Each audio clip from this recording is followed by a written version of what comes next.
आहे ते केवळ भारतरत्न डॉक्टर बाबासाहेब आंबेडकर यांच्या संविधानिकमुळं आणि कालचा जो प्रकार झालेला आहे, जयंतीसमोर जे पाणी साठा पाणी जमा झालेला आहे, जे लोकांना त्रास झालेला आहे, जयंतीच्या गाड्या म्हणजे मिरवणूक येण्याचा त्रास झालेला आहे, तर मी त्याच्यासाठी इथं येऊन चौकशी कर्मचाऱ्यांशी केलेली आहे.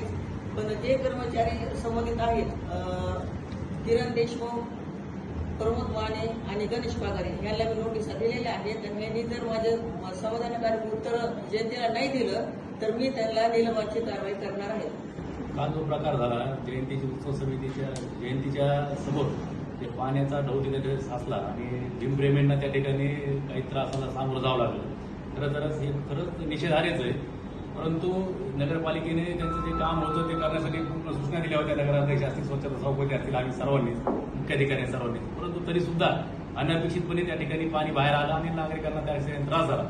तो त्रास ज्या लोकांमुळे त्या ठिकाणी झाला किंवा जे कर्मचारी त्यामध्ये दोषी आढळतील, आत्ताच नगराध्यक्ष मॅडमनी सांगितलं आपल्याला की जो कोणी त्यामध्ये दोषी असेल त्याच्यावर कठोरात कठोर या ठिकाणी शासन केलं जाईल. त्याला कुठल्याही परिस्थितीमध्ये पाठीशी घातलं जाणार नाही. याची सर्वांनी मी शहरातील सर्वच भीमप्रेमींना सुद्धा या ठिकाणी या निमित्ताने आवाहन करतो की हा प्रकार जो घडला आहे तो खरंच निषेधार्ह आहे. कुणाला ते आवडणारा प्रकार नाही. आपण सुद्धा सर्वजणांनी सांगितलेले या प्रकाराची आपण सामोरं जाऊन त्या ठिकाणी जे काही दोषी कोणी असतील त्याच्यावर आपण कारवाई करण्यात येईल एवढंच या ठिकाणी सांगतो. भीम जयंतीच्या रॅलीच्या वेळेस बशीरगंज भागातील नगरपालिकेच्या समोर जो पाण्याचा साठा जमला,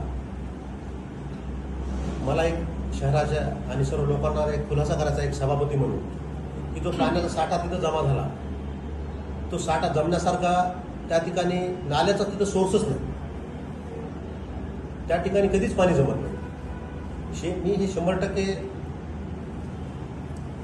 सांगू शकतो की हा पाणी कुणीतरी खोडसाळपणाने नगरपालिकेत सत्तांतर झालं. सत्तांतर झाल्यानंतर नगरपालिकेचं सर्वात जास्त नगरपालिकेने काही काम स्वच्छता विभागाचं काम केलं आणि काहीतरी चांगल्या कामात गाळबोट लावावं.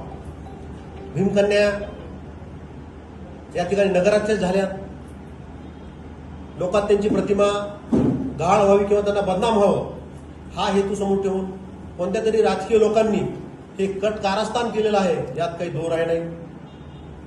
या ठिकाणी नगराध्यक्ष आत्ताच बोलल्या आणि उपाध्यक्षांनी सांगितले की बाबा या ठिकाणी जे दोषी असतील त्यांच्यावर कठोर कारवाई करण्यात येणार आहे. त्यात काय हे नाही.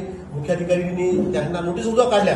त्यांना आजच्या आज 24 तासाच्या आत खुलासा सादर करा अशी त्यांना नोटीस दिली आणि त्यांनी 24 तासाच्या 24 तासात त्यांनी